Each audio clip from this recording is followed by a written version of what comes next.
यह लड़का हमारा इस कहानी का मेन कैरेक्टर डैन कैंपबेल है। इस समय वह एक बेहद अजीब सिचुएशन में फंस गया है क्योंकि सभी फीमेल हीरोइंस और विलेंस उसकी वाइफ बनने के लिए एक दूसरे से कंपटीशन कर रही हैं। यह नौबत तो यहां तक आ गई है कि हस्बैंड वॉर छिड़ चुका है। किसी आम लड़के के लिए शायद यह सिचुएशन खुशी से पागल कर देने वाली होती, लेकिन हमारा मेन कैरेक्टर ऐसा नहीं है। डैन पूरी तरह शांत दिमाग वाला है। वह जानता है कि उसकी भूमिका सिर्फ एक एक्स्ट्रा कैरेक्टर का है और उसे इस सिचुएशन का आनंद उठाने का कोई हक नहीं है। अगर वह इन इंपॉर्टेंट कैरेक्टर्स में उलझ गया तो उसकी किस्मत बहुत जल्दी ही खराब हो जाएगी। लेकिन हालात कभी उसके मुताबिक नहीं चलते। क्या आप इस कहानी के आगे की डिटेल्स जानना चाहते हैं? तो लाइक और सब्सक्राइब कीजिए और वापस आइए क्योंकि कहानी यहीं से शुरू होती है। कहानी की शुरुआत होती है डैन से, जो खिड़की के बाहर गहरी नजर जमाए सोच रहा है। बटरफ्लाई इफेक्ट के अनुसार इंसानियत की किस्मत एक छोटे से निर्णय से बदल सकती है। दूसरे शब्दों में, यह किसी न्यूक्लियस की तरह काम करता है। कम से कम मेरे लिए तो यही सच है, क्योंकि अब तक मैंने कई फैसले लिए हैं जिन पर मुझे पछतावा है। तभी अचानक कोई जोर जोर से दरवाजा पीटने लगता है और उसे हनी कहकर पूछता है कि क्या वह सुन रहा है। मुझे पता है कि तुम अंदर हो, इसलिए मैं आ गई हूं, और अच्छा यही होगा कि तुम दरवाजा खोल दो। मैंने क्लब की हाउसकीपर ओफेलिया से पूछा था और उसने बताया कि आज तुम्हारी कोई क्लास नहीं है।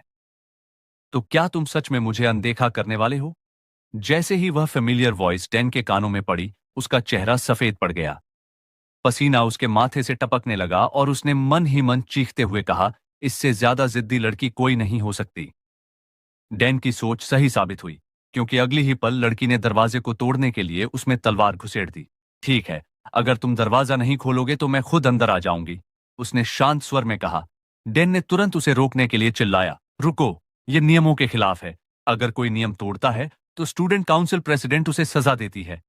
लेकिन लड़की ने एक ऐसा सच बताया जिससे डैन की हालत और खराब हो गई। अरे, तुम्हारी बुरी किस्मत, क्योंकि मैं ही स्टूडेंट काउंसिल की प्रेसिडेंट हूं। जैसे ही उसने यह कहा, दरवाजा एक झटके में चकनाचूर हो गया। लड़की कमरे में घुसी और गुस्से में बोली, तुम मुझसे दूर भाग रहे हो, और वो भी पूरे 32 बार। क्या क्या इसने सच में गिनती की थी? डैन ने मन ही मन गहरी सांस लेते हुए सोचा, लेकिन लड़की ने उसकी बात पर ध्यान नहीं दिया और शांत आवाज में बोली, मुझे सिर्फ एक सवाल का जवाब दो, डैन कैंपबेल। क्या तुम मुझसे शादी करोगे? यह सवाल पूछने वाली लड़की एक रॉयल यूनिफॉर्म पहने थी और उसकी कमर पर लंबी तलवार बंधी थी। डैन अभी जवाब भी नहीं दे पाया था कि अचानक पास से एक दूसरी लड़की की आवाज आई, तुम किस बारे में बात कर रही हो, प्रिंसेस एलेना? मुझे नहीं लगा था कि तुम एक ऐसे फूल के पीछे पड़ोगी जो पहले ही किसी और का हो चुका है। क्या तुम्हारे परिवार का यही तरीका है? आवाज एक खिड़की के पास बैठी बैंगनी बालों वाली लड़की की थी। सबसे अजीब बात यह थी कि उसके सिर पर एनिमल जैसे कान थे। उस लड़की को देखकर एलेना की आंखें सीरियस हो गईं और उसने कोल्ड टोन में कहा, यह जगह एक असैसिन के लिए कुछ ज्यादा ही वेल लिट है और यहाँ विटनेसेस भी बहुत हैं। इसके जवाब में बैंगनी बालों वाली लड़की सारा ने शरारती अंदाज में अपनी जीभ बाहर निकालते हुए कहा, गवाहों को खत्म करना ही मेरा काम है, प्रिंसेस। डैन ने घबराकर दोनों के बीच में आकर कहा, रुको एक सेकंड, मुझे यहां अनकंफर्टेबल महसूस हो रहा है। लेकिन जैसे ही उसने यह कहा, अचानक छत टूट गई और एक नीले बालों वाली लड़की नीचे कूद कर आ गई। डैन ने थककर सिर पकड़ लिया और बोला, लूना। और वाकई लूना का इरादा भी बाकी लड़कियों से अलग नहीं था। उसने खुशी से कहा, चलो मेरे साथ रहो डैन, शादी की तैयारियां लगभग पूरी हो चुकी हैं, बस अब तुम्हें चलना है। यह सुनकर अचानक एक काले बालों वाली लड़की सामने आई जिसका चेहरा गुस्से से लाल था। उसने हाथ में पकड़ी चेन को घुमाते हुए लूना पर हमला कर दिया और कहा, तुम कितनी बदतमीज हो। काले बालों वाली लड़की डैन से कहती है कि वो दिन भर ऐसा क्या करता है जो उसके इर्द गिर्द इतनी सारी लड़कियां हैं। मैं तुम्हारी फियांसे होने के नाते मैं इसे बर्दाश्त नहीं कर सकती।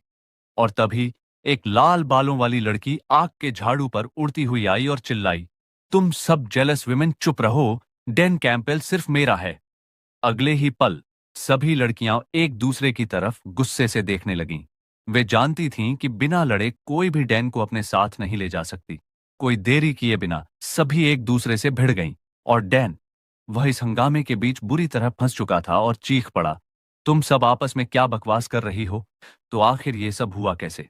डैन ने गहरी सांस ली और सोचा, यह सब एक सर्वाइवल गेम की वजह से हुआ जिसने मुझे इस मुसीबत में डाल दिया। इसका नाम था सेवियर राइजिंग, जिसे शॉर्ट में एसआर कहते हैं। यह गेम एकेडमी लाइफ पर आधारित था और खास तौर पर यंगर एडल्ट्स के लिए बनाया गया था। इसमें वीएबू वर्ल्ड जैसा एहसास था, लेकिन कैरेक्टर्स बहुत ही जाने पहचाने और स्टेबल थे। मैंने यह गेम खेला, इसे पूरा किया और इसका एंडिंग भी देखा, और इसे काफी दिलचस्प और संतोषजनक पाया। लेकिन फिर अगली सुबह मैं खुद इस गेम में खींच लिया गया। क्या यह कोई लॉजिकल चीज है? रुको, क्या मैंने इस गेम को कोसा था और अब कोई डिवाइन डेवलपर मुझसे बदला ले रहा है? मैं तो मेन कैरेक्टर से भी ठीक से जुड़ा नहीं था, लेकिन अब मैं खुद डैन कैंपेल बन गया था। एक ऐसा कैरेक्टर जिसके पास कोई ताकत नहीं थी और जो सिर्फ एक अनजान वाइस काउंटी का उत्तराधिकारी था, जो इस दुनिया में बस एक तीसरे दर्जे का मामूली कैरेक्टर था।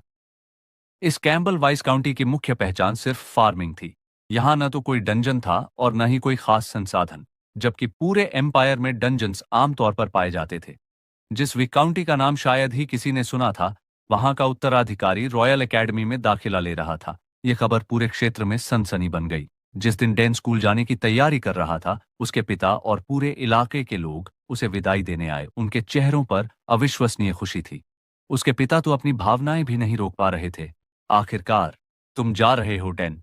तुम हमारे विकाउंटी के गर्व हो। अपना ख्याल रखना और कोई मुसीबत मत खड़ी करना।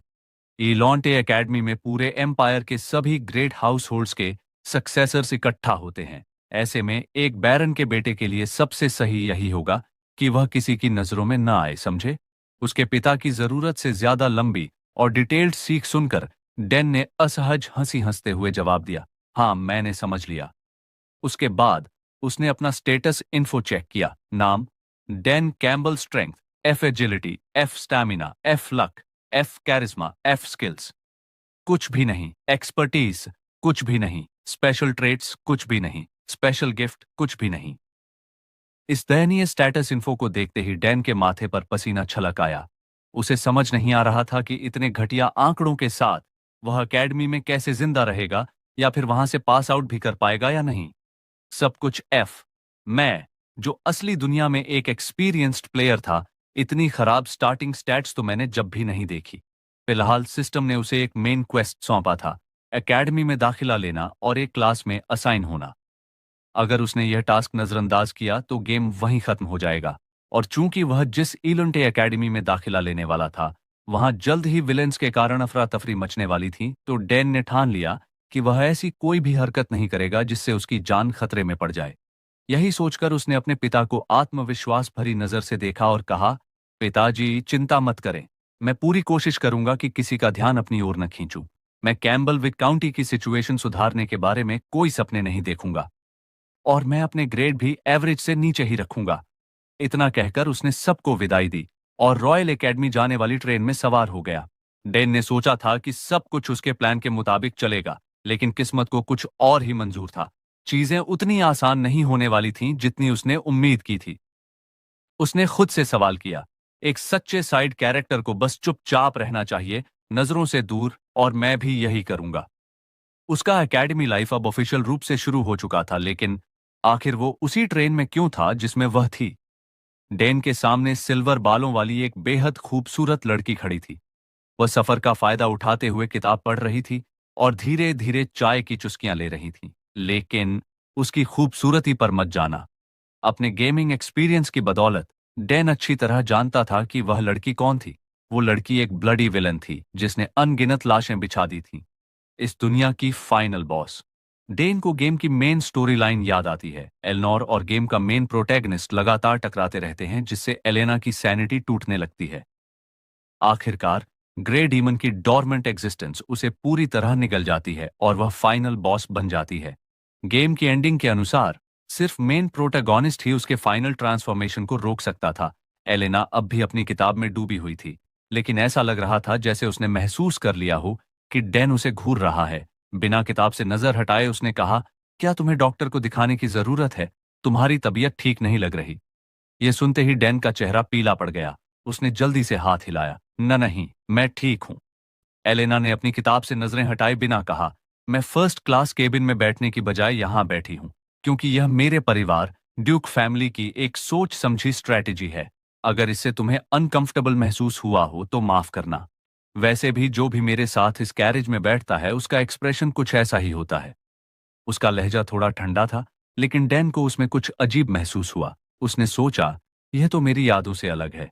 एलेना को हमेशा परफेक्शनिस्ट और बोल्ड बताया गया है, तो फिर यह सेंसिटिव साइड क्या है? जब डैन ने उसके सवाल का जवाब नहीं दिया तो उसने फिर पूछा, तुम जवाब क्यों नहीं दे रहे? क्या तुम किसी और चीज के बारे में सोच रहे हो? डैन ने अनकंफर्टेबल महसूस करते हुए सिर खुजलाया और हकलाते हुए बोला, नहीं, कुछ नहीं। तुम वाकई बहुत दयालु हो। एलेना ने अपनी किताब से नजरें हटाकर उसकी तरफ देखा और कहा, दयालु? तुमने ऐसा कुछ सुना है या यह तुम्हारी खुद की राय है? क्या हम पहले मिले हैं? उसका सवाल सुनते ही डैन हड़बड़ा गया। उसने खुद को मन ही मन कोसा, मैं कितना बेवकूफ हूं। फिर तुरंत सफाई दी, नहीं नहीं, मैंने बस सुना था कि तुम काफी स्ट्रिक्ट हो। डैन को अनकंफर्टेबल होता देख एलेना ने हल्की सांस ली और दोबारा अपनी किताब पढ़ने लगी। उसने हल्के से कहा, तुम सच में बहुत अजीब हो। डैन ने सिर्फ एक मजबूर मुस्कान दी और कहा, हाँ, मैंने यह बात कई बार सुनी है। लेकिन तभी डैन ने अपने मन में सोचा, मैं बस एक बैकग्राउंड कैरेक्टर हूं, मुझे इससे कोई लेना देना नहीं रखना चाहिए, बस चुपचाप खिड़की से बाहर देखना चाहिए। डैन ने खुद से यह सोचते हुए बाहर देखा और तभी एक बड़ा पत्थर ट्रेन की ओर आ रहा था। यह देखकर डैन का दिमाग सुन्न पड़ गया। उसकी आंखें चौड़ी हो गईं। यह असली में हो रहा है। वो विशाल पत्थर तेजी से खिड़की की ओर आ रहा था। बचने का कोई रास्ता नहीं था। डैन तुरंत एलेना की तरफ मुड़ा और हड़बड़ाते हुए बोला, स्टूडेंट काउंसिल प्रेसिडेंट, माफ करना। फिर वह सीधे एलोर की ओर झपट पड़ा। धड़ाम! वो बड़ा पत्थर ट्रेन से टकराया और एक जबरदस्त विस्फोट हुआ।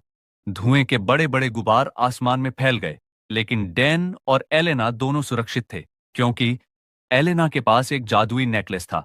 जैसे ही डैन को यह एहसास हुआ, उसने बिना समय गंवाए झट से एलेना को पकड़ लिया और तुरंत नेकलेस के सुरक्षा दायरे में कूद पड़ा। अगर यह नेकलेस न होता तो मैं अब तक मर चुका होता। उसने अपने दांत भींचे और मन ही मन प्रार्थना की कि यह सब जल्दी खत्म हो जाए। और तभी एलेना की आवाज सुनाई दी, क्या तुम ठीक हो? क्या तुम थोड़ा हट सकते हो? तुम बहुत भारी हो। एलेना की बात सुनते ही डैन को एहसास हुआ कि वह उसके सीने से दबा हुआ पड़ा है। उसका चेहरा तुरंत लाल हो गया और वो हड़बड़ाकर जल्दी से उठा और उसने हकलाते हुए कहा, माफ करना। लेकिन वह अपनी बात पूरी भी नहीं कर पाया कि एलेना ने उसे बीच में ही रोक दिया। कोई बात नहीं, तुमने मुझे बचाने के लिए ऐसा किया। यह पहली बार है जब किसी आदमी ने मेरे लिए इतनी हिम्मत दिखाई है, लेकिन थैंक यू। मैं तुम्हारी इंटेंशन समझ सकती हूं, इसलिए माफी मत मांगो। एलेना की इन बातों ने डैन को और भी ज्यादा शर्मिंदा कर दिया। अरे नहीं, इसने पूरी तरह से गलत समझ लिया। डैन ने तो खुद को सिर्फ नेकलेस की प्रोटेक्शन के अंदर गिराया था, एलेना को बचाने के लिए नहीं। एनीवे, एलेना बैठ गई, अपने बाल ठीक किए और फिर सीधे पूछा, तुम्हारा नाम क्या है? डैन को हल्की बेचैनी महसूस हुई। अगर मैंने अपना नाम बता दिया तो ये फिर से मुझे ढूंढती रहेगी। अब मैं क्या करूं? लेकिन कुछ सोचने के बाद उसने जवाब दिया, डैन कैंपबेल। एलेना ने हल्का सिर हिलाया और मुस्कुराते हुए कहा, ठीक है, मैं इसे नहीं भूलूंगी। मैं तुम्हारा ये एहसान जरूर चुकाऊंगी। जैसे ही एलेना ने यह कहा, डैन को अचानक सिस्टम से एक नोटिफिकेशन मिला, तुमने एक विलेन का ध्यान आकर्षित कर लिया है। स्पेशल गिफ्ट पाने की शर्तें पूरी हो चुकी हैं। तुम्हें नई स्किल्स मिली हैं, अल्टीमेट सर्वाइवल और फेटल चार्म। यह नोटिफिकेशन देखते ही डैन का दिमाग सुन्न पड़ गया। समय बीतते देर नहीं लगी और जल्द ही डॉक्टरों और नर्सों की एक टीम दुर्घटना स्थल पर पहुंच गई, जो घायलों की देखभाल करने लगी। क्या यह इसीलिए हुआ क्योंकि यह ट्रेन अलोंटे से आ रही थी? विशेष सुरक्षा उपायों की वजह से घायलों की संख्या कम थी। जिनकी जांच हो चुकी थी, वे अब खुद चल सकते थे। इसके बाद डैन एक गाड़ी में बैठकर अपनी यात्रा जारी रखने लगा। सफर के दौरान उसने उन स्पेशल गिफ्ट्स को देखने का मौका लिया जो उसे अभी अभी मिले थे। सबसे पहले उसने पहला गिफ्ट देखा, फेटेड कनेक्शन। अगर तुम उन लोगों का ध्यान आकर्षित करते हो जिनमें इविल ट्रेड्स होती हैं, तो तुम्हें अलग अलग इनाम मिलेंगे। डैन ने अपनी ठुड्डी को सहलाते हुए सोचा, अब समझ आया, इस स्किल को एक्टिवेट करना पहले इतना मुश्किल क्यों था। कैंपबेल एस्टेट में न तो कोई इविल ट्रेड्स वाला था और न ही कोई न्यूट्रल कैरेक्टर। यही वजह थी कि यह गिफ्ट कभी एक्टिव नहीं हुआ। तो क्या मुझे अभी मिली स्किल्स को देखना चाहिए? डैन खुद को रोक नहीं पाया और तुरंत उन्हें चेक करने लगा। पहली skill, ultimate survival level, unknown. जब भी तुम खतरनाक स्थिति में पड़ोगे, तुम्हारे स्टैट्स बढ़ेंगे। खतरा जितना बड़ा होगा, स्किल का असर उतना ही ज्यादा होगा। दूसरी skill, fatal charm, level unknown. इसका असर उन लोगों का ध्यान आकर्षित करना है जिनमें ईविल ट्रेट्स हैं। सिचुएशन जितनी क्रिटिकल होगी, स्किल उतनी ही ज्यादा पावरफुल होगी। डैन इन दोनों स्किल्स को देखकर गहरी कंफ्यूजन में पड़ गया। अल्टीमेट सर्वाइवल तो बहुत काम की चीज है, ये लड़ाई में मेरी मदद करेगी और मुझे जिंदा रहने का मौका मिलेगा। लेकिन फेटल चार्म, क्या मैं सच में इसके साथ रह पाऊंगा? इविल ट्रेड्स वाले लोग, गेम में ये कौन कौन थे? एक पागल योद्धा जो अपने 3 कदम के दायरे में आने वाले किसी को भी मार डालती थी। एक खतरनाक तलवारबाज जो बिना कारण किसी को भी काट सकती थी। एक भाड़े का हत्यारा जिसे बस पैसे चाहिए होते थे, फिर वह किसी की भी जान ले सकती थी। एक जीनियस मैच जिसने दुनिया से अपना हर नाता तोड़ लिया था। सबके सब खतरनाक लोग। इनमें से हर कोई अपने आप में एक खौफनाक मुसीबत है, लेकिन वह खुद को याद दिलाता है कि अभी जरूरी बात यह है कि मेरे पास एक ऐसा स्किल है जो मुझे जिंदा रहने में मदद करेगा। लेकिन अजीब बात यह थी कि उस स्किल का रैंक अननोन दिखाई दे रहा था। मैं एक एसआर गेम का एक्सपीरियंस प्लेयर हूं, लेकिन मैंने पहले कभी स्किल रैंक अननोन नहीं देखी। आखिरकार इसका मतलब क्या हो सकता है? दूसरी तरफ डैन के चेहरे पर लगातार बदलते हाव भाव देखकर डॉक्टर थोड़ा परेशान हो गया और उसने पूछा, अरे क्या तुम ठीक हो? क्या मुझे एक और साइकोलॉजिकल इवैल्यूएशन करना चाहिए? डैन ने तुरंत जवाब दिया, नहीं, मैं ठीक हूं। समय तेजी से बीत गया। कैरिज डैन को सीधा एकेडमी ले गया। एकेडमी के बड़े हॉल में नए स्टूडेंट्स वहां जमा हो चुके थे। प्रोफेसर की गूंजती हुई आवाज चारों तरफ सुनाई दे रही थी। हालांकि रास्ते में एक दुर्भाग्यपूर्ण घटना घटी, लेकिन मैं आप सभी का यहां सुरक्षित पहुंचने के लिए धन्यवाद करता हूं। इस साल के फ्रेशमैन सच में काफी प्रभावशाली हैं। लेकिन डेन का ध्यान प्रोफेसर की स्पीच पर बिल्कुल भी नहीं था। वह तो अब भी कैरिज में डॉक्टर के साथ हुई बातचीत को याद कर रहा था। उस वक्त डॉक्टर ने कहा था, तुम तो बस एक अनजान मार्क्विस के बेटे हो, है ना? तुम्हारी कोई खास पहचान या कनेक्शन भी नहीं है। मैं भी कभी अलांते एकेडमी का स्टूडेंट था और मैं भी एक अनजान नोबल परिवार से आता हूं। ट्रिस्टन टेरिटरी के कई दुश्मन हैं, इसलिए बेहतर होगा कि तुम उससे दूर ही रहो। अगर तुम हाई रैंकिंग नोबल्स के साथ ज्यादा घुलने मिलने लगे तो तुम्हें मुसीबत मिलनी तय है। डैन ने बस सिर हिलाते हुए जवाब दिया, मैं इसे ध्यान में रखूंगा। लेकिन ठीक उसी वक्त सिस्टम ने उसे एक नोटिफिकेशन भेज दिया। एलेना से जुड़े इवेंट होने में बस 2 दिन बाकी हैं। डैन ने गहरी सांस ली और कहा, मैं चाहूं या न चाहूं, मैं पहले ही इसमें फंस चुका हूं। इस बदनामी से भरी इस अकादमी में यह आश्चर्य की बात नहीं है कि वह फाइनल बॉस बनने की उम्मीदवार है। सिर्फ उसके पास खड़े रहना भी मेरे लिए मौत की सजा जैसा है। लेकिन इससे पहले कि वह और कुछ सोच पाता, एक जोरदार आवाज ने उसे चौंका दिया। डैन कैम्पबेल, तू बेवकूफ है क्या? इतनी देर से किस दुनिया में खोया हुआ है? उसने तुरंत इधर उधर देखा कि यह शोर किसने मचाया था। कुछ स्टूडेंट्स उसकी तरफ देख रहे थे और उनका एक्सप्रेशन कुछ ज्यादा ही मजाकिया था। ही, देखो इस गांव के गंवार को। बाकी सबने तो अपने पार्टनर चुन लिए और यह अकेला बचा है। ब्राउन हेयर्ड लड़का उसकी ओर इशारा करके बोला, तुम्हारा मुकाबला अपने आप ही तय हो चुका है। डैन तुरंत नीचे की ओर भागा और खुद से बड़बड़ाया, अरे हाँ, एंट्रेंस सेरेमनी के तुरंत बाद ही प्रैक्टिकल टेस्ट शुरू होगा। उसने अपना सिर खुजलाया और बोला, सॉरी, मेरा पार्टनर कौन है? उसका चेहरा बाहर से शांत लग रहा था, लेकिन अंदर ही अंदर वह पूरी तरह से पैनिक कर रहा था। अगर बाकी सभी ने पहले ही अपने पार्टनर चुन लिए हैं, तो जो अकेला बचा है वो जरूर सबसे ताकतवर होगा। और फिर ठीक उसी पल एक ऑरेंज बालों वाली लड़की ने उसकी तरफ हाथ बढ़ाया, चेहरे पर चमकती हुई मुस्कान के साथ, और उसने कहा, हेलो, क्या तुम्हें मदद चाहिए? उसकी खूबसूरत शक्ल और खुशमिजाज मुस्कान को देखकर भी डैन मुस्कुरा नहीं पाया, क्योंकि उसे एहसास हो गया था कि उसके सामने खड़ी लड़की कोई आम इंसान नहीं थी। ये दुनिया की सबसे महान जीनियस थी, भविष्य की रक्षक। ये सेवियर राइजिंग गेम की मेन हीरोइन थी। उसी पल डैन ने बस अपना हाथ उसकी ओर बढ़ाया, लेकिन उसकी आंखों में आंसू भर आए थे और उसने चुपचाप खुद से सवाल किया, क्या मैं बर्बाद हो चुका हूं? सीन बदलता है और एक फीमेल प्रोफेसर के ऑफिस की ओर आता है। इसी दौरान उनके कॉलीग भी अपनी शिकायतें कर रहे थे। अरे, काउंट क्रिश्चियन अभी अभी पहुंचे हैं और मार्की गैलांट्स भी आ चुके हैं, लेकिन एलेना अब तक यहां क्यों नहीं आई? हालांकि दूसरों की शिकायतों से अलग खुद महिला प्रोफेसर भी अंदर ही अंदर बेचैनी महसूस कर रही थी। क्या उसने अपना दिमाग खो दिया है? ड्यूअल क्वालिफायर्स इस वक्त चल रहे हैं और फिर भी वो इतनी ज्यादा लेट कैसे हो सकती है? और जैसे ही उसने यह सोचा, मानो उसके गुस्से का जवाब देते हुए अचानक किसी के कदमों की आवाज गूंज उठी। हर किसी की नजर उस दिशा में चली गई और फिर एलेना की घायल और लड़खड़ाती हुई शक्ल सामने आई। उसका पूरा शरीर खून से लथपथ था। उसे देखते ही पूरे कमरे में एक तनाव की लहर दौड़ गई। फीमेल प्रोफेसर ने तुरंत सवाल किया, मुझे तुमसे बहुत सारी बातें पूछनी हैं। तुम आखिर गई कहाँ थी? लेकिन जवाब में एलेना ने बस हल्के से कहा, बस एक छोटी सी चीज को संभाल रही थी। लेकिन उसके हालात को देखकर यह साफ था कि वो छोटी चीज बिल्कुल भी मामूली नहीं थी। गहरी सांस लेते हुए प्रोफेसर ने अपने सहकर्मियों को इशारा किया, सॉरी, लेकिन मुझे इससे अकेले में बात करनी होगी। जब बाकी लोग बाहर चले गए तब प्रोफेसर ने धीमी आवाज में पूछा, क्या किसी की मौत हुई? एलेना ने बेपरवाही से कहा, बहुत ज्यादा नहीं, शायद 12 के आसपास। फिर मानो सफाई देते हुए बोली, वे मुझे मारने की साजिश का हिस्सा थे।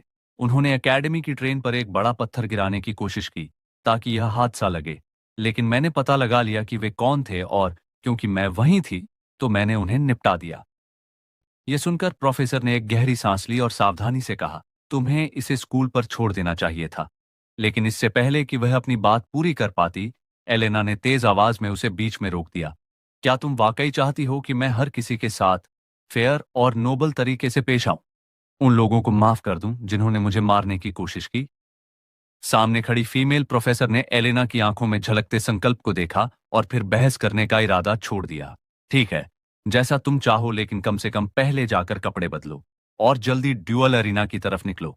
अगर तुम जल्दी करोगी तो तुम्हें एलिया और डैन नाम के किसी लड़के से लड़ते देखने का मौका मिल सकता है जिसके बारे में उसने पहले कभी नहीं सुना। एलेना ने कहा, क्या डैन कैम्बल? प्रोफेसर ने हैरानी से कहा, बिल्कुल सही, वही है। लेकिन तुम उसे कैसे जानती हो?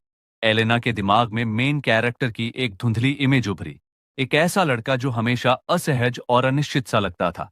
उसे याद कर वह हल्के से मुस्कुराई और धीमे स्वर में बोल उठी, वो लड़का थोड़ा अजीब है। दूसरी तरफ हमारा डैन एरिना के बीचों बीच खड़ा कांप रहा था जबकि भीड़ उसे गांव का गंवार कहकर चिढ़ा रही थी। उसे अच्छी तरह पता था कि उसके स्टैट्स बिल्कुल बेकार हैं। अगर उसने एक भी हिट लिया तो वो गया। लेकिन थ्योरी के हिसाब से उसके पास एक छोटा सा एडवांटेज था। उसके पास डेस्परेट सर्वाइवल स्किल थी। जितना ज्यादा खतरा उतना ज्यादा उसके स्टैट्स बढ़ेंगे। उसे इस बात का भी एहसास था कि बहुत से विलेन उसे देख रहे होंगे। अगर वह कम से कम जिंदा बच गया तो शायद वह किसी की दिलचस्पी खींच सके। अगर उसने सही चालें चली तो यह स्थिति उसके लिए फायदेमंद भी हो सकती है। लेकिन तभी एलिया ने एक अजीब नजरों से उसे देखा और उसका नाम पुकारा और उसने कहा, सच बताओ, क्या तुम वाकई बहुत कमजोर हो? डैन घबरा गया, उसके शब्द अटकने लगे। यह देखकर एलिया ने कहा, अब मुझे यकीन हो गया कि तुम बहुत कमजोर हो और अभी मैं तुम्हें बुरी तरह पीटने वाली थी, लेकिन तुम्हारी हालत देखकर मुझे दया आ गई। डैन ने हैरानी से पलकों को झपकाया और उससे पूछा, मुझे पीटोगी? पर क्यों? अब एलिया ने वजह बताई, क्योंकि तुम एलेना के साथ थे। मुझे उस लड़की से नफरत है, सिर्फ उसी से नहीं, पूरे ट्रिस्टन फैमिली से। वे सब के सब डीमंस हैं। हमारा डैन समझ गया। कमाल है, ये एलिया कितनी बेबाक है, सबके सामने यह बोलने की हिम्मत दिखा रही है। लेकिन वह यह भी जानता था कि उसकी नफरत की एक वजह थी। यह सब उसके परिवार की कहानी और उससे जुड़े ड्रामे से जुड़ा था। डैन सफाई देने की कोशिश की, मैं बस गलती से एलेना के साथ उसी जगह पर था, बस इतनी सी बात है। लेकिन एलिया ने परवाह नहीं की। इससे कोई फर्क नहीं पड़ता, उसने कहा। तुम्हें देखकर भी मुझे एलेना की याद आ जाती है और यह मुझे गुस्सा दिला रहा है। फिर उसने एक दिलचस्प ऑफर दिया, क्या तुम्हें नकली लड़ाई लड़ने में दिलचस्पी है? डैन को लगा कि यह बढ़िया ऑप्शन हो सकता है। लेकिन दिक्कत यह थी, अगर वह नकली लड़ाई करता तो उसकी स्किल्स में कोई सुधार नहीं होता। उसे यह भी नहीं समझ आता कि उसके असली टैलेंट्स क्या कर सकते हैं। उसके लिए इकलौता रास्ता यह था कि वह पूरी ताकत से एलिया के खिलाफ डटा रहे और जिंदा बचे। यही सोचते हुए, भले ही वह अंदर से बुरी तरह डरा हुआ था, डैन ने खुद को संभालने की कोशिश की। उसके शरीर में हल्की कंपन थी, लेकिन डर पर काबू पाते हुए उसने खुद को जबरदस्ती आगे बढ़ने के लिए मजबूर किया और कहा, ठीक है, लगता है मुझे तुम्हारे खिलाफ पूरी ताकत लगानी ही पड़ेगी।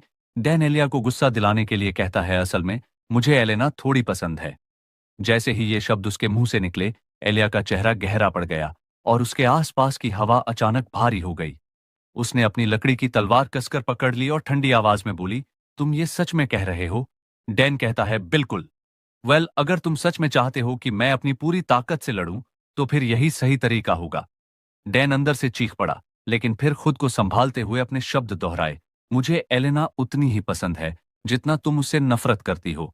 इसी पल एक सिस्टम नोटिफिकेशन स्क्रीन पर चमका, डेडली चार्म एक्टिवेटेड। अब तुम विलेंस के लिए और भी ज्यादा आकर्षक हो चुके हो।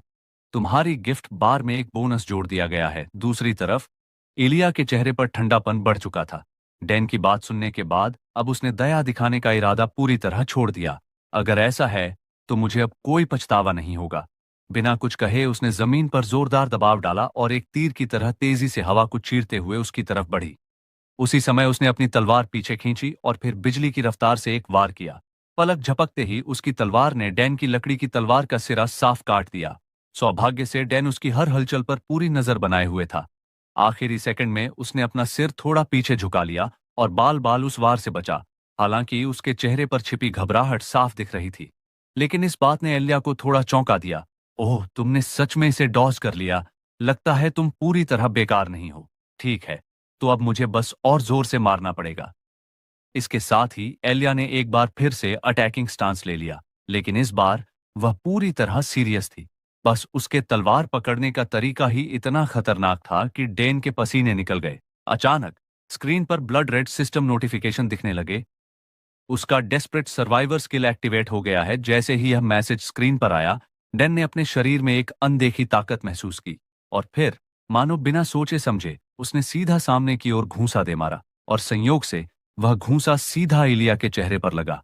एक एक्स रैंक पंच, जो गेम में सबसे हाई रैंक था।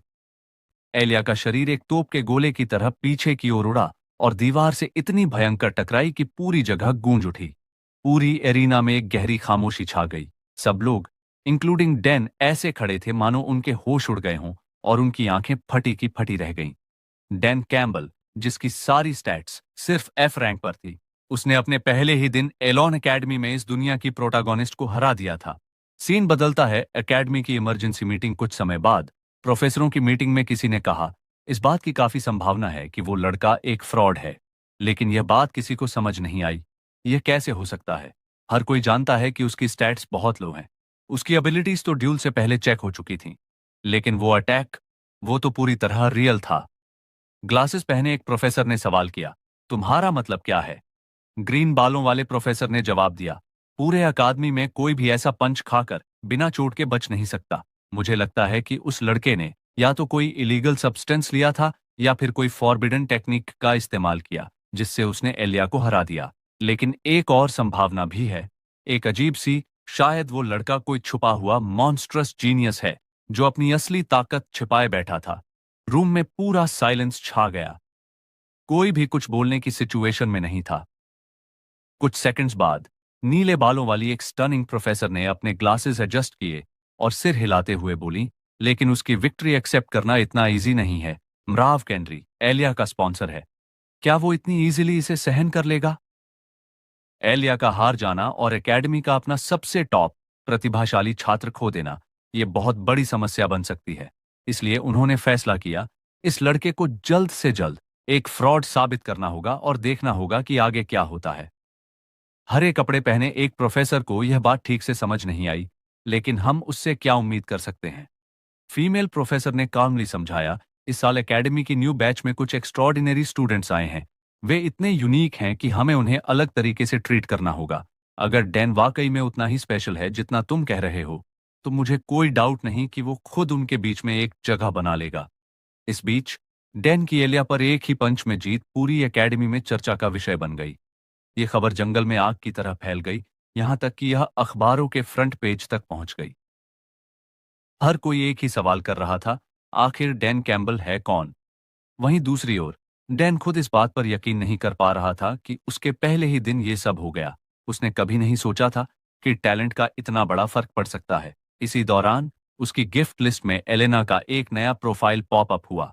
उसका ट्रस्ट लेवल अब लेवल 2 पर पहुंच चुका था, जिसका मतलब था कि उसे एक नया छोटा सा गिफ्ट मिलेगा। लेकिन यह अकेली अजीब बात नहीं थी।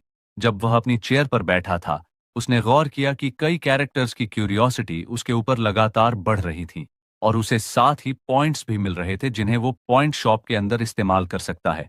लेकिन जो बात डैन को सबसे ज्यादा हैरान कर रही थी, वो थी फाइनल बॉस एलेना, जिसे तो उसकी बिल्कुल भी परवाह नहीं करनी चाहिए थी, लेकिन वही उसके बारे में सबसे ज्यादा इंटरेस्ट ले रही थी। इसके बाद सिस्टम ने उसे उसका रिवॉर्ड दिया, ट्रिस्टन फैमिली की फेंसिंग टेक्निक।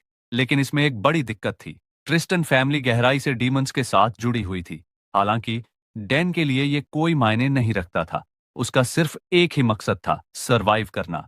जैसे ही वह इसे प्रोसेस कर रहा था, उसे एक और चीज दिखी। एलिया की क्यूरियोसिटी लेवल उसके प्रति लेवल 4 तक पहुंच गई थी, लेकिन इसका रिवॉर्ड अभी अवेलेबल नहीं था। डैन ने सोचा, रुको, लेकिन एलिया इस लिस्ट के अंदर है ही क्यों? रिवॉर्ड्स तो तभी मिलते हैं जब विलेंस मुझ में पॉजिटिव इंटरेस्ट दिखाएं, लेकिन एलिया न तो विलेन है और न ही उसे मुझ में कोई पॉजिटिव इंटरेस्ट होना चाहिए। इससे पहले कि वो इस पर और सोच पाता, अचानक दरवाजे पर दस्तक हुई। डैन ने चौंक कर दरवाजे की ओर देखा। एक जानी पहचानी आवाज आई, क्या यह डैन कैम्बल का कमरा है? मैं हूं एलिया, क्या मैं अंदर आ सकती हूं? उसी पल डैन ने खुद से कसम खाई कि वह मेन कैरेक्टर और विलेंस दोनों से जितना हो सके उतनी दूरी बनाए रखेगा। और अब जब उसने हीरोइन की आवाज सुनी, उसका चेहरा तुरंत पीला पड़ गया। हे भगवान, ये यहां क्यों आई? उसने अपने होंठ भींचते हुए खुद से कहा, अगर मैं चुप रहूं तो शायद वो चली जाए। लेकिन बाहर खड़ी एलिया मानो उसकी सोच पढ़ रही थी।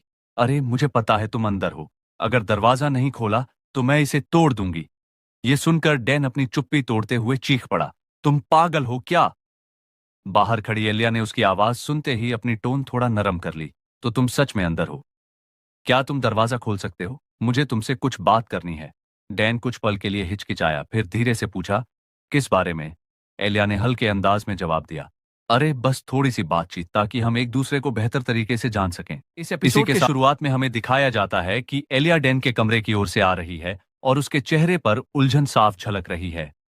वो डैन के बारे में सोचते हुए कहती है, उसे मान जाना चाहिए था। वो इतनी टेंशन में क्यों है? आखिरकार उसकी प्रॉब्लम क्या है?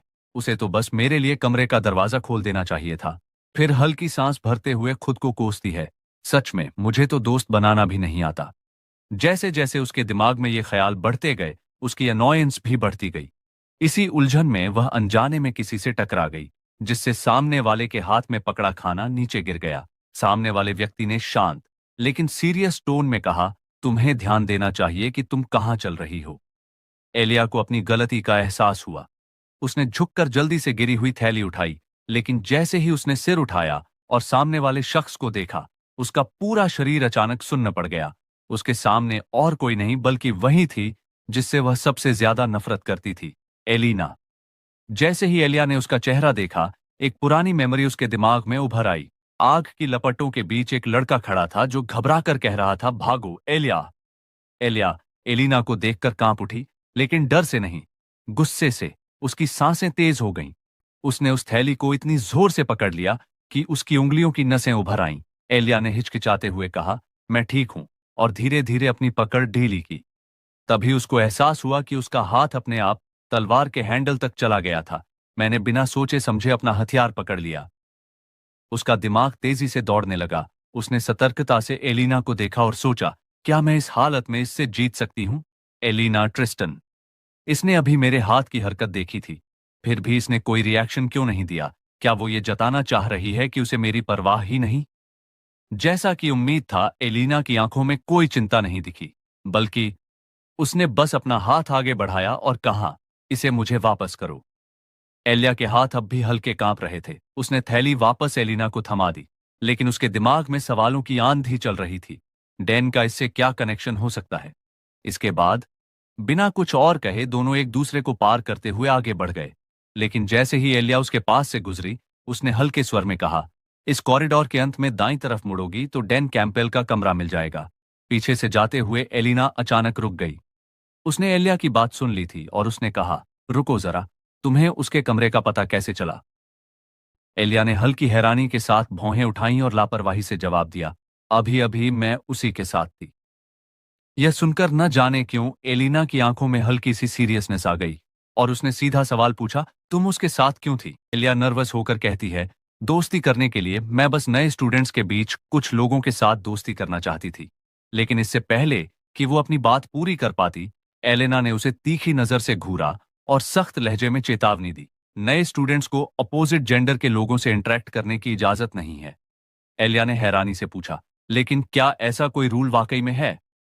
तभी एलेना ने बड़े कैजुअली अंदाज में कहा, मैंने अभी अभी ये रूल बनाया है, तो अब से तुम्हें ये समझ लेना चाहिए कि तुम उस रूम के पास भी नहीं जा सकती। एलिया ने कहा, माफ करना, लेकिन आपका और उसका रिश्ता है क्या, प्रेसिडेंट? लेकिन एलेना बस मुड़कर कहती है, मेरा उससे कोई लेना देना नहीं है। तुम बस इतना समझ लो कि उसके रूम में जाना बंद कर दो। लेकिन तभी एलिया को कुछ याद आया। वो पल जब डैन ने कहा था, मुझे एलेना उतनी ही पसंद है जितनी तुम उसे नापसंद करती हो। अब उसे यकीन हो जाता है कि इनके बीच कुछ न कुछ जरूर चल रहा है, और अगर उसे सच का पता लगाना है तो उसे डैन के और करीब जाना ही होगा। सीन अब अलोंटे एकेडमी के ग्रैंड हॉल में शिफ्ट हो चुका था। आज वहां कई नए स्टूडेंट्स इकट्ठा हुए थे क्योंकि यह कोऑपरेशन एग्जाम का दिन था। यह एग्जाम बेहद बारीकी से डिजाइन किया गया था ताकि हर स्टूडेंट की क्षमताओं का सही आकलन किया जा सके। इसमें सबसे पहले वन ऑन वन ड्यूल्स होते थे, जिसके आधार पर स्टूडेंट्स को उनकी परफॉर्मेंस के हिसाब से अलग अलग ग्रुप्स में बांटा जाता था। और क्योंकि डैन ने एलिया को हरा दिया था, इसलिए उसे सबसे हाईएस्ट रैंक ग्रुप में रखा गया। उसके ग्रुप के ज्यादातर स्टूडेंट्स खुद पर काफी प्राउड महसूस कर रहे थे, लेकिन डैन अकेला था जो अंदर से नर्वस था। और सबसे बड़ी बात, ये लड़की जो उसका पीछा छोड़ने का नाम ही नहीं ले रही। वो कल से हर मुमकिन कोशिश कर रहा है कि इससे दूरी बना ले, लेकिन किस्मत देखो, अब तो ये उसके ही ग्रुप में आ गई, जिससे हालात और बिगड़ गए हैं। ऊपर से उसका इंटरेस्ट लड़के में बढ़ता ही जा रहा है, जो सच कहें तो डराने वाला है। अचानक उसे याद आता है कि किसी ने उसकी रूम के सामने छोटे ब्रेड रोल्स का एक बंच रखा था, उसके एग्जाम के लिए गुड लक कहते हुए। उसे बिल्कुल अंदाजा नहीं कि ये उसी लड़की का काम था या किसी और पागल इंसान का, लेकिन किसी भी हालत में चीजें उसके फेवर में नहीं जा रही हैं। और कम से कम ये एग्जाम स्टोरी का हिस्सा है, तो इसलिए इसमें ज्यादा कुछ गड़बड़ नहीं होनी चाहिए। लेकिन तभी उसके सिस्टम नोटिफिकेशन में एलेना का नाम चमकता है। एक इवेंट शुरू होने वाला है। एलेना हमेशा की तरह पूरी तरह स्वस्थ और एनर्जेटिक सामने आती है और अनाउंस करती है कि वही इस एग्जाम की सुपरवाइजर होगी। डैन पहले से जानता है कि अगर एलेना किसी चीज की इंचार्ज में है तो कुछ ना कुछ गड़बड़ जरूर होगी। बीते दिन फैकल्टी मीटिंग में सभी प्रोफेसर्स ने मिलकर यह निर्णय लिया था, अगर डैन सच में इतना टैलेंटेड है कि उसने एक वॉरियर कैंडिडेट को हरा दिया, तो हमें उसके परफॉर्मेंस को करीब से मॉनिटर करना चाहिए। सावधानी बरतने के लिए स्टूडेंट काउंसिल प्रेसिडेंट को इस टेस्ट का सुपरविजन करना चाहिए। इसी वजह से एलेना को इस ग्रुप का सुपरवाइजर बनाया गया था। प्रेजेंट टाइम में एलेना मुड़ी और आदेश दिया, सबसे पहले एग्जामिनेशन एरिया की ओर बढ़ो। वहां पहुंचते ही तुम्हें तुम्हारे क्वेश्चंस दिए जाएंगे।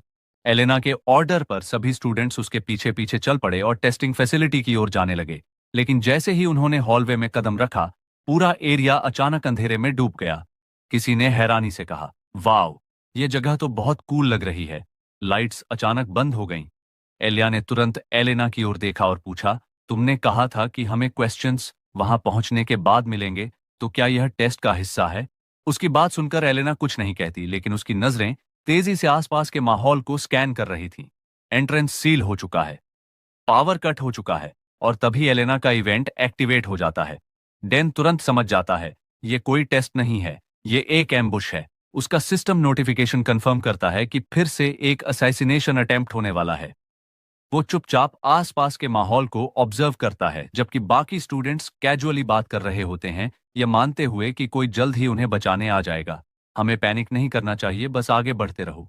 कौन जानता है, अगर हम यहाँ ज्यादा देर रुके तो क्या हो सकता है? डैन ने वापस कमरे की तरफ देखा और अपनी नजरें पूरे हॉल में दौड़ाईं। अचानक उसे कुछ एहसास हुआ, रुको एक सेकंड, अब जब मैं ध्यान से देखता हूं तो ये सारे लोग, ये तो प्रोटागोनिस्ट पार्टी के मेंबर्स हैं। अगर मुझे स्टोरी लाइन सही से याद है, तो यही वो जगह है जहां ये सब पहली बार मिलते हैं। ये सोचते ही उसे ऐसा लगा जैसे किसी ने बिजली गिरा दी हो। इसका मतलब इस कमरे में मौजूद हर कोई कहानी के लिए बहुत जरूरी है। डैन के दिमाग में तुरंत एक आइडिया क्लिक हुआ। बिना वक्त गंवाए उसने दीवार पर लगे इंस्क्राइब्ड मैप की तरफ इशारा किया और अपनी बात रखी। मुझे लगता है कि हमें सेंट्रल हॉल की तरफ जाना चाहिए। वहां पर सप्लाईज और इक्विपमेंट होंगे, और सबसे जरूरी बात, वहां खुली जगह होगी। अगर हम घात लगाकर हमला झेलते हैं, तो वहां खुद को डिफेंड करना इन संकरे हॉलवे के मुकाबले ज्यादा आसान होगा। फिर उसने एलिया और एलेना की तरफ देखा। उसकी आंखें सीरियस थीं। तुम लोग भी महसूस कर रहे हो ना, हम यहां अकेले नहीं हैं। इसके बाद डैन ने एकदम दूसरी दिशा में इशारा किया, मैं उस तरफ जा रहा हूं। उसकी बात सुनकर एलिया ने कहा, लेकिन क्यों? डैन ने सीरियस फेस बनाकर कहा, क्योंकि यह जरूरी है। एलिया अभी भी संतुष्ट नहीं थी, लेकिन वो रास्ता तो सेंट्रल हॉल से बिल्कुल ऑपोजिट जाता है। तुम वहां क्यों जाओगे? डैन ने हल्की सांस छोड़ते हुए गहरी आवाज में जवाब दिया, मैं अभी नहीं समझा सकता, लेकिन मुझ पर भरोसा करो, यह बहुत जरूरी है। बाद में बताऊंगा। लेकिन उसके दिमाग में कुछ और ही चल रहा था। यह मेरे लिए बहुत जरूरी है, और मैं झूठ नहीं बोल रहा। आखिर मेरे लिए सबसे जरूरी चीज मेरी खुद की जान बचाना है। भले ही किसी को डैन की असली मंशा समझ नहीं आई, लेकिन उन्होंने उसकी बात मान ली। एलेना ने बाकी ग्रुप को सेंट्रल हॉल की ओर लीड किया, जबकि डैन एक पूरी तरह अलग रास्ते पर चला गया। जैसे ही वो शांत पड़े हॉलवे में आगे बढ़ा, उसने आखिरकार राहत की सांस ली। लगता है एलेना को अलग कर देने से मेरी बात ज्यादा भरोसेमंद लगने लगी। अब बस मुझे तब तक छिपे रहना है जब तक ये इवेंट खत्म नहीं हो जाता। असली टारगेट एलेना है तो जाहिर है कि किसी का ध्यान मुझ पर नहीं जाएगा। मुझे बस एक अच्छा सा कोना ढूंढना है और चुपचाप वहां टिके रहना है। बस कुछ देर की बात है और फिर सब कुछ नॉर्मल हो जाएगा। लेकिन अगर चीजें हमेशा प्लान के मुताबिक होती तो जिंदगी बहुत आसान होती ना। अचानक एक आवाज पीछे से आई, अरे मैं यहाँ पावर फिक्स करने आया हूँ, मुझे रास्ता दिखाओ, मुझे अंधेरे में ठीक से दिखाई नहीं देता। डैन ने झटके से अपनी नजर उस शख्स की ओर घुमाई। ठीक उसी पल सिस्टम उसे नोटिफाई करता है कि एक खतरनाक स्थिति डिटेक्ट हुई है। System warning, danger detected. दूसरी ओर एलेना के लीडरशिप में ग्रुप आखिरकार ग्रैंड हॉल तक पहुंच चुका था। अब ग्रुप के हर नए रिक्रूट को साफ साफ एहसास हो रहा था, अंधेरे में हत्यारे छिपे हुए हैं। एक लड़की जो पुजारी जैसे कपड़ों में थी घबरा कर चारों तरफ देखने लगी और फिर एलिया से पूछा, एलिया क्या तुम्हें लगता है कि डैन अकेले ठीक रहेगा? अगर उसके साथ कुछ हो गया तो? यह सुनकर एलिया ने एक पल की भी झिझक नहीं दिखाई। उसे डैन की योजना पर पूरा भरोसा था। उसने आत्मविश्वास से जवाब दिया, जो कुछ भी वो कर रहा है मुझे यकीन है कि उसके पास पहले से ही कोई प्लान होगा। फिर उसकी नजर थोड़ी गंभीर हो गई। वैसे भी ऐसा लग रहा है कि हमें अपनी ही मुश्किलों से निपटना होगा। उसी समय डैन एक स्ट्रेंजर को अपने पीछे ले जाते हुए एक अंधेरे कॉरिडोर में बढ़ रहा था। उसके पीछे चल रहा हत्यारा अपने ही ख्यालों में डूबा था। उस एलेना ने हमारी वैंगार्ड टीम को तबाह कर दिया, लेकिन वो सिर्फ इसलिए सफल हुई क्योंकि हम वहां नहीं थे। ये लड़का भी इतनी आसानी से मेरी चाल में फंस गया। मैं एक प्रोफेशनल असैसिन हूं। मैं किसी की चाल ढाल से ही उसकी स्किल्स का अंदाजा लगा सकता हूं। और यह लड़का, यह तो एकदम नौसिखियां लगता है। इसे खत्म करने से पहले क्यों ना थोड़ा खेल लिया जाए।